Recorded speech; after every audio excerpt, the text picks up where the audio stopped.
Assalamualaikum warahmatullahi wabarakatuh. Dari kelompok 4 ingin mempresentasikan tentang metode penelitian kualitatif yaitu action research. Lanjut, Wit.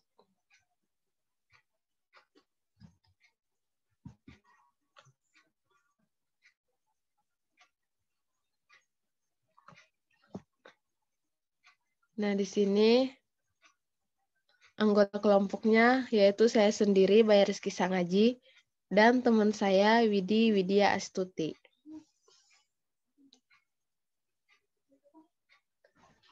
Di sini kita akan membahas 8 topik bahasan. Yang pertama, yaitu kita akan membahas tentang definisi atau konsep menurut para ahli. Yang kedua itu tentang sejarah atau tokoh. Yang ketiga tentang jenis-jenis penelitian. Yang keempat tentang tahapan penelitian. Kemudian yang kelima tentang teknik pengumpulan. Yang keenam tentang analisis data. Yang ketujuh tentang kelebihan dan kekurangan. Dan yang terakhir kita akan menampilkan contoh artikel dari metode action research. Yang pertama itu definisi atau konsep menurut para ahli.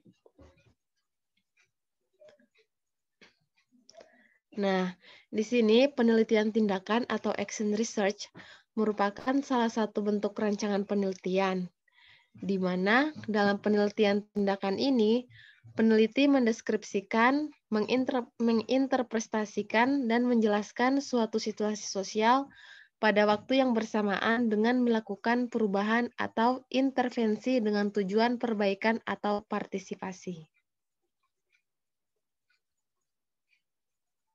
Lanjut, Wit. Nah, menurut Cauchy 2005, tindakan tanpa pengetahuan ialah buta, dan teori tanpa tindakan itu tidak berarti. Selanjutnya, pengertian action research menurut para ahli.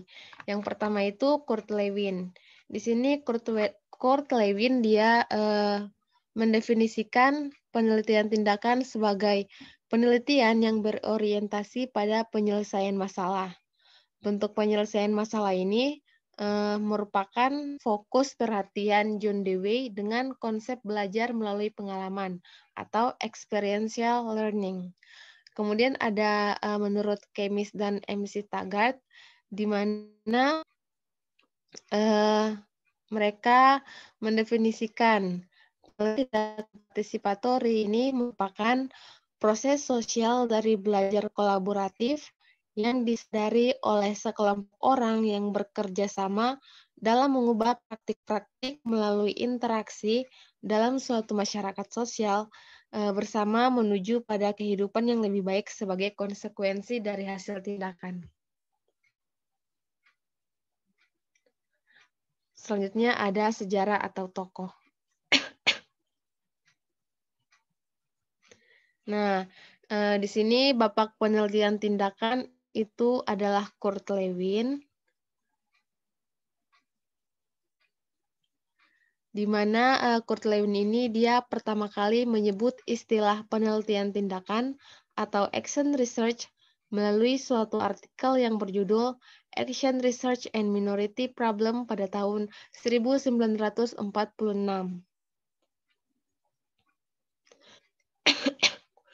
Dia adalah seorang eksperimental yang tertarik mengkaji problem-problem sosial khususnya yang berhubungan dengan konflik, krisis, dan perubahan dalam organisasi.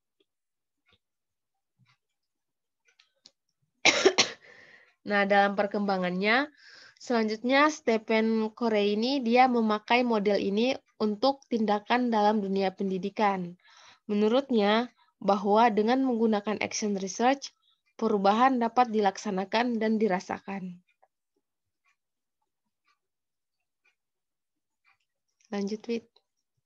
Nah, sekitaran tahun 1972 sampai 75, ada proyek yang dinamakan Ford Teaching Project, yang dipimpin oleh John Elliot dan Clem Adelman.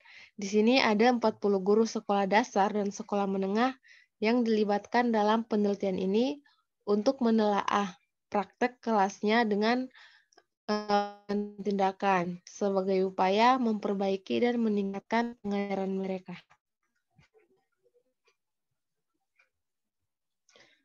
Lanjut. Nah, selanjutnya pada awal tahun 1980 muncul suatu keinginan untuk wujudkan kolaborasi dalam upaya mengembangkan profesionalisme antar pendidik dan tenaga kependidikan. Nah, Gideons ini dia mengemukakan bahwa restorasi terhadap pendekatan penelitian perlu diadakan sehingga penelitian yang dilakukan merupakan investigasi yang terkendali terhadap berbagai fase pendidikan dan pembelajaran dengan cara refleksi dan sistematis. Upaya kolaborasi ini dikenal sebagai tindakan atau action research. Selanjutnya, Stephen Kemis ini dia memikirkan bagaimana konsep penelitian tindakan ini, di mana dia menerapkan pendidikan. Berpusat pada Deakin University di Austria, Kemis dan kolagennya telah menghasilkan suatu seri publikasi dari pelajaran tentang penelitian tindakan, pengembangan kurikulum, dan evaluasi. Selanjutnya, artikel mereka mengenai penelitian tindakan ini bermanfaat untuk pengembangan penelitian tindakan dalam bidang pendidikan. Selanjutnya ada jenis-jenis penelitian. Nah, di sini dia terbagi menjadi 3. Yang pertama itu berdasarkan luas kawasan, yang kedua itu berdasarkan pelaksanaan, dan yang ketiga berdasarkan pengumpulan data. Nah, yang pertama itu kan berdasarkan luas kawasan. Jadi di sini dia terbagi lagi menjadi 4 bagian. Yang pertama, penelitian tindakan yang dilakukan oleh guru. Nah, di sini penelitian ini dia biasanya pada isu tunggal yang dapat diperoleh di dalam kelas. Isu yang dimaksud mencakup masalah manajemen kelas, strategi pembelajaran, pengembangan bahan ajar, media pembelajaran yang digunakan, dan masalah yang berhubungan dengan sistem evaluasi pembelajaran. Kemudian ada penelitian tindakan kolaboratif.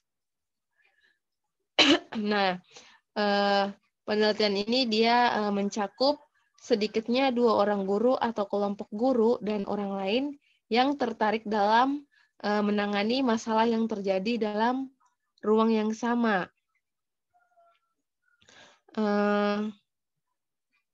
Pada ruang kelas. Kemudian masalah ini dapat melibatkan satu kelas atau beberapa kelas yang memiliki masalah umum yang sama atau hampir sama. Selanjutnya ada penelitian tindakan sekolah. Nah, penelitian tindakan sekolah ini dia terfokus pada isu umum untuk semua tingkat dan rombongan belajar. Sebagai contoh, sekolah mungkin memiliki kepedulian tentang kurangnya keterlibatan orang tua dalam kegiatan dan sedang mencari cara untuk menjangkau lebih banyak orang tua untuk terlibat secara aktif dalam memikirkan pengembangan sekolah atau proses pembelajaran. Kemudian yang terakhir itu ada penelitian tindakan distrik. Nah, penelitian tindakan distrik ini jauh lebih kompleks dari penelitian sebelumnya dan menggunakan lebih banyak daya. Hasil penelitian ini dapat berkontribusi besar dalam menentukan berbagai kebijakan yang diambil dalam tataran distrik. Masalahnya ini dapat berkenaan dengan organisasi, pendidikan berbasis masyarakat, pendidikan berbasis kinerja, atau proses pengambilan keputusan. Selanjutnya, jenis penelitian yang kedua itu berdasarkan pelaksanaan. Nah, di sini dia terbagi lagi menjadi 2, yaitu penelitian tindakan praktis dan penelitian tindakan partisipatori. Penelitian tindakan praktis ini dia mencakup proyek penelitian yang berskala kecil, di mana dia terfokus pada isu dan persoalan yang bersifat spesifik yang dilakukan oleh seorang guru secara individu, seperti dalam penelitian tindakan kelas atau dapat dilakukan secara kolaboratif dalam tim pada suatu sekolah dan sekolah-sekolah yang berada pada tingkat distrik. Kemudian untuk penelitian tindakan partisipatori ini, yaitu penyelidikan terhadap isu sosial yang melibatkan masyarakat, perusahaan, dan organisasi lainnya di luar institusi pendidikan. Kemudian ada berdasarkan pengumpulan data, di mana dia terbagi menjadi dua, yaitu penelitian tindakan proaktif dan penelitian tindakan responsif. Untuk penelitian tindakan proaktif sendiri, itu adalah penelitian yang pengumpulan analisis ini dilakukan sebelum diberikan tindakan. Kemudian untuk penelitian tindakan responsif, ini merupakan jenis penelitian yang pengumpulan datanya ini yang pengumpulan data dan analisnya itu dilakukan setelah diberi tindakan sebelumnya. Jadi sering bertolak belakang. Selanjutnya ada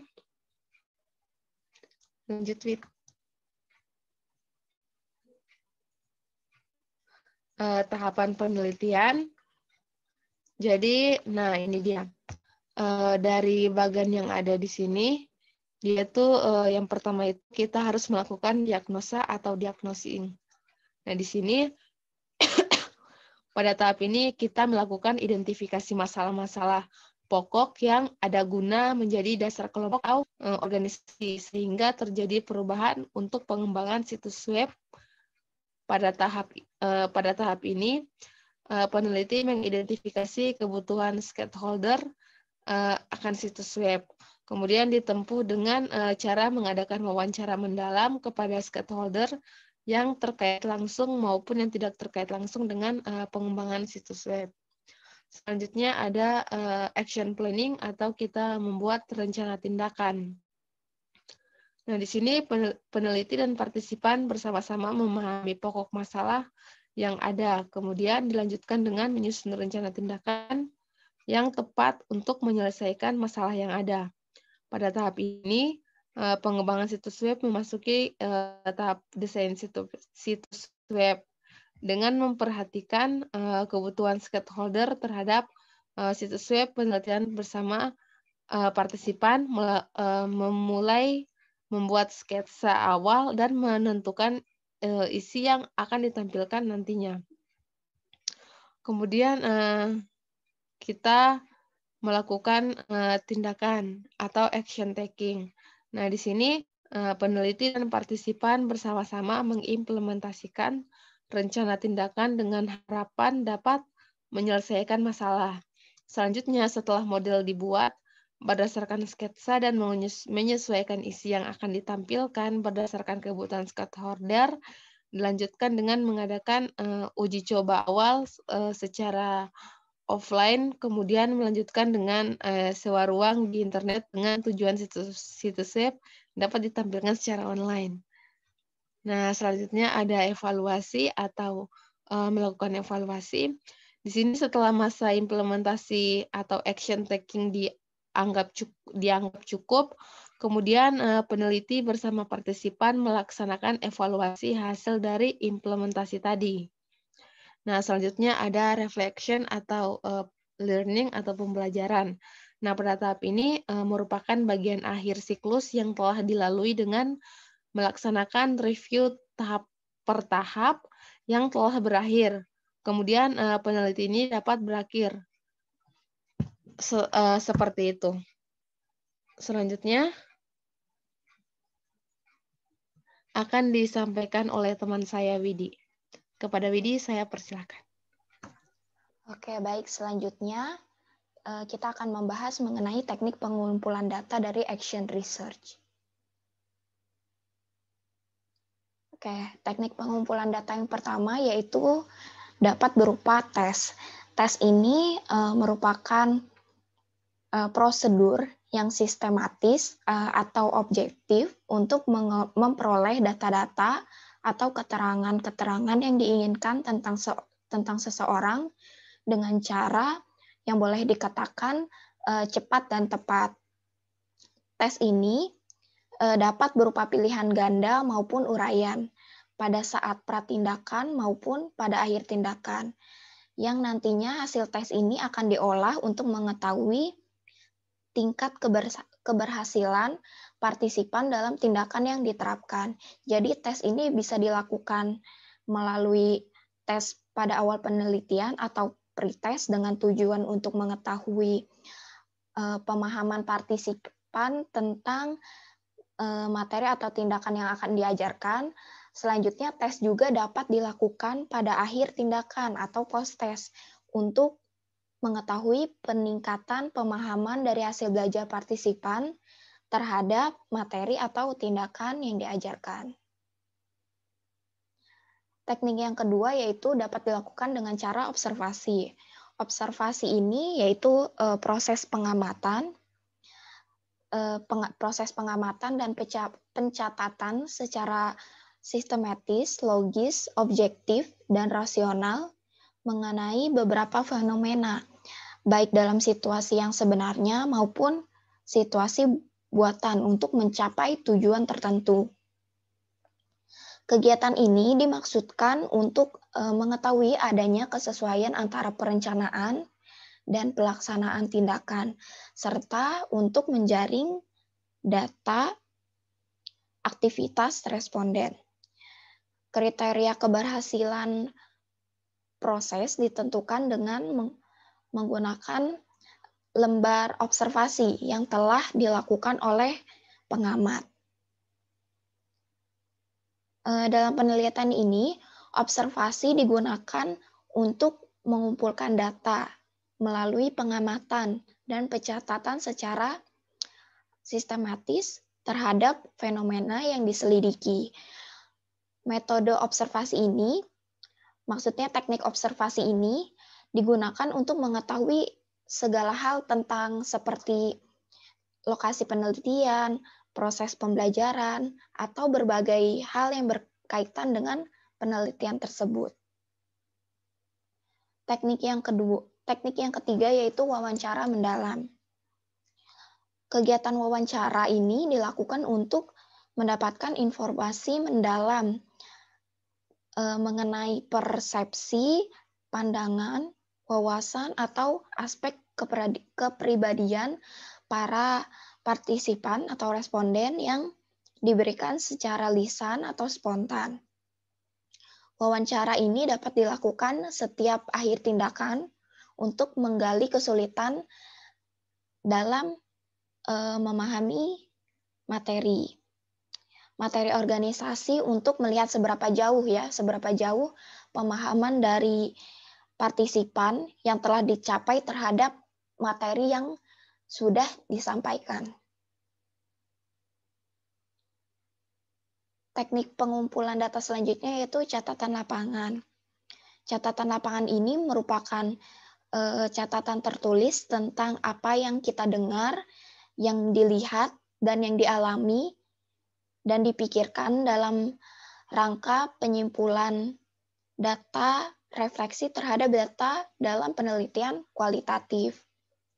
Catatan ini berupa catatan seperlunya yang dipersingkat berisi kata-kata kunci, frasa, pokok-pokok isi pembicaraan atau pengamatan.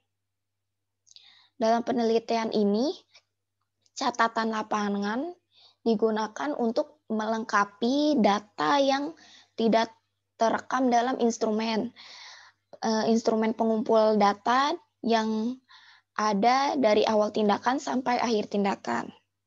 Dengan demikian, dapat diharapkan tidak ada data penting yang terlewat saat penelitian ini berlangsung. Selanjutnya, teknik pengumpulan data selanjutnya yaitu dokumentasi. Dokumentasi ini merupakan evaluasi mengenai kemajuan, perkembangan, dan keberhasilan keberhasilan tindakan partisipan juga dapat dilengkapi atau diperkaya dengan cara melakukan pemeriksaan terhadap dokumen. Dokumentasi ini sebagai informasi mengenai kegiatan partisipan dalam mengikuti tindakan. Bukan tidak mungkin ya, saat tertentu sangat diperlukan dokumen sebagai bahan pelengkap bagi peneliti dalam melakukan evaluasi. Untuk lebih memperkuat hasil penelitian, biasanya peneliti ini mengumpulkan dokumen-dokumen yaitu berupa foto-foto saat partisipan tersebut melakukan tindakan dengan metode the power of two pada materi menulis pengumuman sesuai dengan ejaan yang disempurnakan. Selanjutnya, yaitu kita akan membahas mengenai analisis data pada action research. Menurut Miles dan Huberman, analisis data pada action research meliputi yang pertama yaitu reduksi data. Pada reduksi data ini, selama proses pengumpulan data dari berbagai sumber, tentunya akan ada banyak data yang dikumpulkan atau didapatkan oleh peneliti. Sehingga semakin lama peneliti berada di lapangan, maka data yang didapatkan akan semakin kompleks dan rumit. Sehingga apabila tidak segera diolah, akan dapat menyulitkan peneliti. Oleh karena itu, proses analisis data pada tahap ini juga harus dilakukan untuk memperjelas data yang didapatkan dan mempermudah peneliti dalam mengumpulkan data selanjutnya. Maka dilakukan reduksi data. Reduksi data ini merupakan proses merangkum atau penyederhanaan yang dilakukan melalui seleksi, pemfokusan, dan pengabstrakan data mentah menjadi data yang bermakna. Mereduksi data di sini berarti merangkum, memilih hal-hal pokok, dan memfokuskan pada hal-hal yang penting. Selanjutnya, penyajian data. Secara sederhana, penyajian data dapat diartikan sebagai sekumpulan informasi tersusun yang memberi kemungkinan adanya penarikan kesimpulan dan pengambilan tindakan.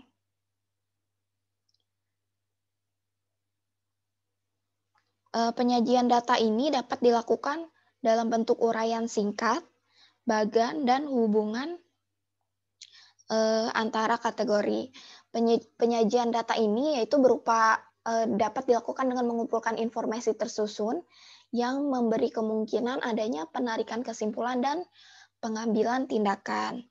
Dari data hasil reduksi tadi, maka selanjutnya dibuat penafsiran untuk membuat perencanaan tindakan selanjutnya. Hasil penafsiran ini dapat berupa penjelasan tentang perbedaan antara rancangan dan pelaksanaan tindakan, lalu dapat berupa perlunya perubahan apabila ada perubahan tindakan. Selanjutnya yaitu alternatif tindakan yang dianggap paling tetap. Yang keempat, anggapan peneliti, teman sejawat, ataupun misalkan jika penelitian ini penelitian ini merupakan penelitian tindakan kelas, maka berupa guru yang terlibat, pengamatan dan pencatatan lapangan terhadap tindakan yang dilakukan, dan kendala dan pemecahan. Analisis data yang terakhir yaitu penarikan kesimpulan. Langkah terakhir ini menurut Miles dan Huberman yaitu mencari arti dari hubungan-hubungan, mencatat keteraturan, pola-pola, dan menarik kesimpulan. Permulaan pengumpulan data, peneliti mulai mencari arti hubungan-hubungan dan mencatat keteraturan, pola-pola, dan menarik kesimpulan. Asumsi dasar dari kesimpulan awal yang dikemukakan di muka masih bersifat sementara dan akan dirubah selama proses pengumpulan data masih terus berlangsung. Akan tetapi apabila kesimpulan tersebut didukung oleh bukti-bukti data yang valid dan konsisten yang peneliti temukan di lapangan, maka kesimpulan yang dikemukakan merupakan kesimpulan yang kredibel. Oke, selanjutnya, kelebihan dan kekurangan dari action research. Yang pertama, yaitu kelebihan yang pertama yaitu menumbuhkan rasa memiliki. Merasa memiliki di sini berarti kerjasama dalam proyek penelitian tindakan mungkin akan memenuhi kebutuhan dalam kehidupan modern. Kerjasama ini memberikan kesempatan untuk menciptakan kelompok baru dan akhirnya akan mendorong lahirnya rasa keterkaitan atau rasa memiliki tersebut. Kelebihan yang kedua yaitu mendorong kreativitas dan inovasi. Nah, dari sini maka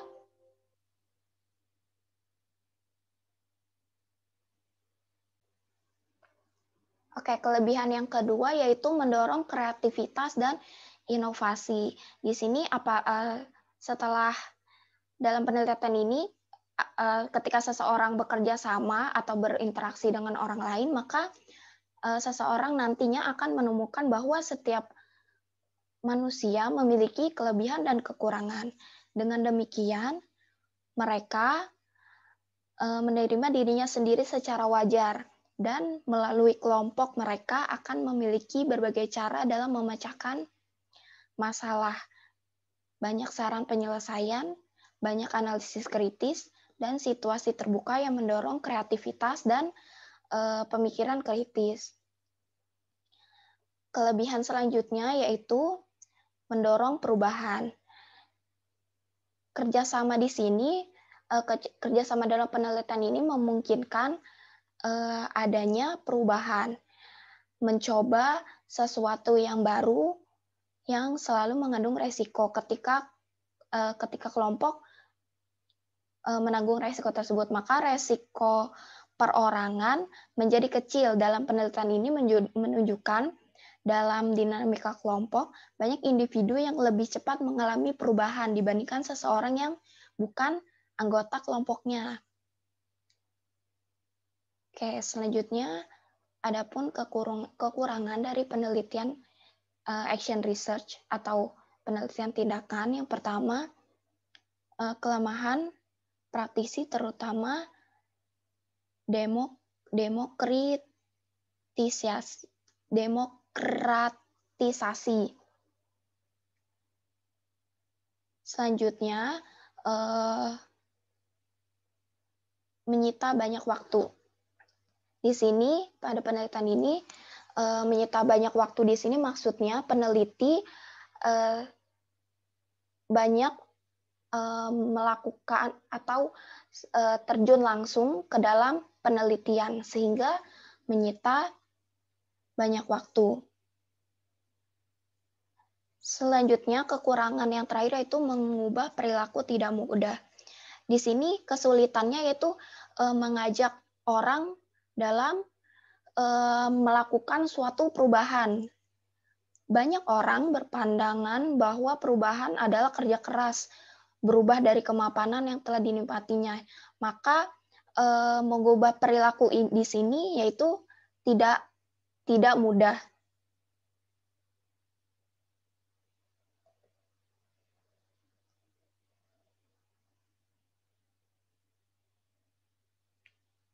Oke, selanjutnya adapun contoh artikel dari action research. Artikel penelitian ini berjudul Developing a Lesson Plan of Conventional and Green Pesticides in Chemistry Education, a project of participatory action research.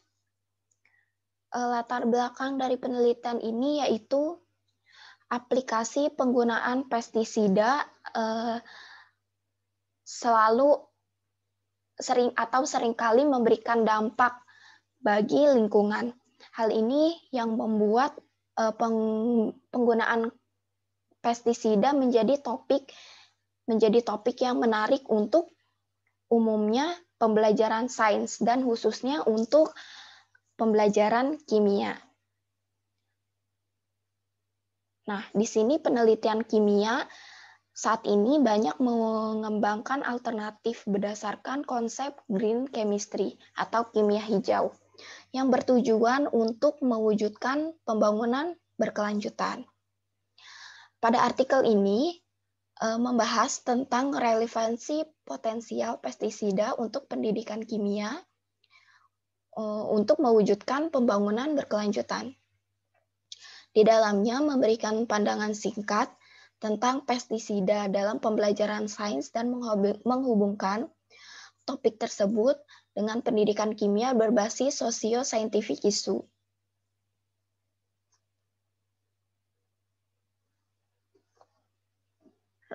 Dalam penelitian ini, rencana pembelajaran dirancang secara siklis oleh 10 kelompok guru kimia menggunakan metode participatory action research. Selanjutnya diuji cobakan dengan bantuan guru untuk siswa kimia sekolah menengah dan kemudian diuji di 5 kelas sekolah menengah di Jerman. Adapun tujuan dari penelitian ini yaitu untuk bertujuan agar siswa dapat mengambil tindakan untuk mengganti sintesis bahan kimia dengan alternatif kimia hijau dan kriteria serta visualisasi alat yang dapat digunakan untuk menunjang keberlanjutan. Teknik pengumpulan datanya yaitu tahap pertama dilakukan pre-testing yang dilakukan dengan sekelompok sekitar 20 mahasiswa pendidikan kimia di universitas. Para mahasiswa ini selanjutnya memberikan umpan balik baik dalam format diskusi kelompok dan pendahuluan versi kuesioner yang berisi 5 pertanyaan terbuka dan 15 item skala Likert. Selanjutnya, setelah mahasiswa tersebut memberikan umpan balik yang diberikan sedikit memberikan perubahan lebih lanjut dalam materi belajar mengajar. Rencana pembelajaran akhirnya diterapkan ke 5 kelas kimia pada sekolah menengah atas. Setelah tadi diberikan umpan balik oleh mahasiswa, kuesionernya sedikit disesuaikan dan uji coba dengan guru siswa digunakan. Selanjutnya dihasilkan umpan balik yang diberikan oleh total 95 siswa sekolah menengah dari 5 kelas berbeda, dari 5 kelas dari sekolah yang berbeda. Semua siswa secara sukarela memberikan anonimitas umpan balik. Di sini interpretasi dan pengumpulan data dilakukan sesuai dengan kebijakan institusi penulis tentang etika dan peraturan terkait untuk pengumpulan data di sekolah. Selanjutnya pertanyaan terbuka terkait dengan apa yang siswa anggap telah mereka pelajari. Selanjutnya aspek positif dari lingkungan belajar, segala kemungkinan perubahan dan perbaikan, refleksi atas pernyataan tertentu mengenai pestisida, mengenai misalnya pertanian tanpa pestisida, apakah ini berhasil atau tidak, dan umpan balik tentang pendekatan bekerja dengan sketsa video dari ilmuwan sungguhan. Item berbasis Likert difokuskan ada beberapa aspek motivasi dan minat. penggunaan konteks dan pedagogi, persepsi bahan ajar dan sikap terhadap industri kimia, kebijakan pemerintah, dan perubahan hijau penduduk asli. Nah, setelah dilakukan tindakan ini secara positif, bahwa sebagian siswa menyukai topik yang membahas mengenai penggunaan pestisida dalam pengajaran kimia di sekolah. Sebagian besar siswa merasa mampu memahami kontroversi dan ketegangan antara potensi resiko penggunaan pestisida dan mereka mampu memanfaatkannya. Sebagian besar siswa bersedia membayar lebih untuk sayur-mayur dan buah-buahan jika tidak ada pestisida yang digunakan, yang menunjukkan persepsi relevansi topik dengan kehidupan siswa. Oke, sekian pembahasan dari kami, kurang lebihnya mohon maaf. Wassalamualaikum warahmatullahi wabarakatuh.